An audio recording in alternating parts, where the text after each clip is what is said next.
So it's been almost 3 weeks since AMD's launch of their Zen 3 based Ryzen 5000 CPUs, or at least while I'm recording this video. And these CPUs are something out of the ordinary. Every single CPU in the lineup exceeding everybody's expectations, especially the Ryzen 9 5950X, a 16 core mammoth, which is currently the world's fastest CPU. And if you are lucky, then you might have one of these bad boys in your hands and you are experiencing something fast and snappy. But have you asked yourself that why or how these Ryzen 5000 CPUs are so amazing?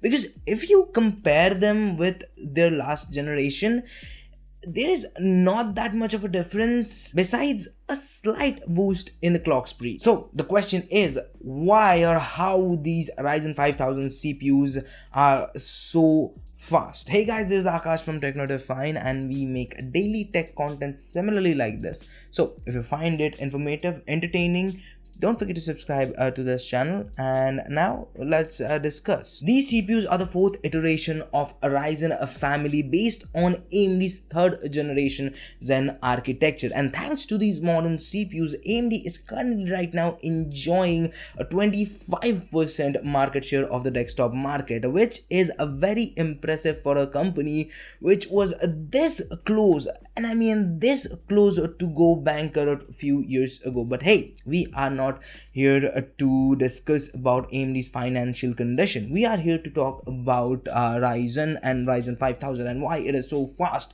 But before deciphering the mystery, first we have to know what are the areas of improvement a company can do to make their CPUs faster. Mainly there are three ways. First is the manufacturing process, where you will use smaller transistors so you can pack more logic into the chip. Second is more power, where you will add more power to the chip so the CPU can do more work every second, or simply adding more gigahertz to it. And third is the architecture, where you will change the architectural design of the chip or the way that chip executes or process your data. Now, making improvements in any of these areas are super hard, but if you are able to do that, then you will enjoy a 5 to 10% performance improvement. But AMD claimed and gave us a 19% IPC improvement over their last generation without changing the manufacturing process or the power consumption. They did it just by designing a much more efficient architecture, and the result is a 19% IPC improvement. Now, IPC means instruction per clock, or simply how many instructions a CPU can execute in each clock cycle. And CPUs are generally measured in gigahertz or billions of clock cycles in each second. And I know these topics are a little bit confusing, and to be honest, they need a separate video to explain. But for now, let's just talk about AMD and Zen 3. The biggest change in Zen 3 comes from its chiplet design. Now, chiplet in itself is a big topic, but for now just know this, that most of the modern CPUs are built on top of a monolithic design. And what that monolithic means, well, that simply means it's built with one silicon. But a chiplet design is much more smaller silicon coming together and making a CPU, but it has its own problem. Each chiplet or CCD has its own CC axis, or where the cores are.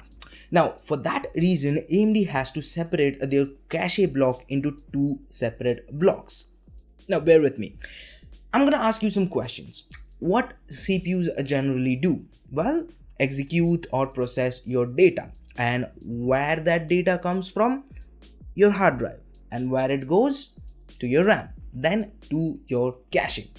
Now, to make everything simple, let's just name one of our CCDs X and another one Y, and the cache which is assigned to X CCD, let's name that cache block XC and the other one YC.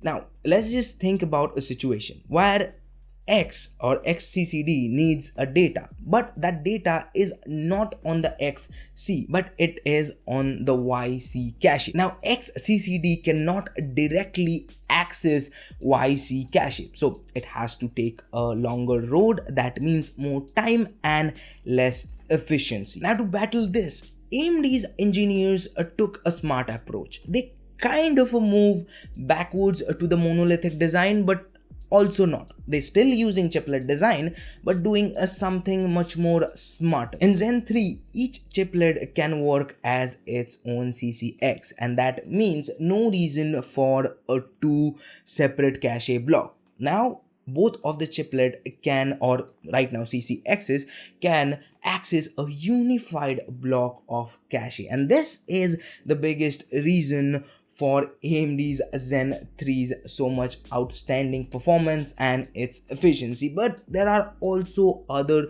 reason or other changes that AMD did, like the branch prediction, which simply means the chip where the chip guesses what's gonna be the instructions next it has to execute or process while doing the one. And to be honest, most of the changes are on the whole data processing, or how that data goes from your hard drive to your CPU, and that honestly made a lot of changes. And possibly if you are watching this video, you already know that how impressive those CPUs are, and I don't have to give you the numbers. Now before leaving you guys, I just want to give you guys a disclaimer. All the things that I explained in this video are a very simplified form of what's happening under the hood. Now if you want to go a little bit more technical, want to know a little bit more, well, I have linked down AMD's official video where they explained this particular topic, and to be honest, I kind of scripted this video based on that video, so I definitely encourage you to go and check that video out. It's probably 5 to 6 minutes long and it's not boring, it's pretty interesting, so definitely go ahead and give it a watch. And now talking about watching, this video is ending, so if you like this video, hit the like button. If you don't, leave it a dislike. But remember one thing, if you do that, your PC will run slower. Yes, it is scientifically proven that if you dislike this video, your PC will run slow. So just think about the trade-offs you will have, or you would have, if you dislike this video. But if you want to watch more videos from us, check out this video right here. And if you want to subscribe, which is a great news, and I appreciate if you do that, but do it by here. And there's Akash, and I'll see you guys in the next one. Peace.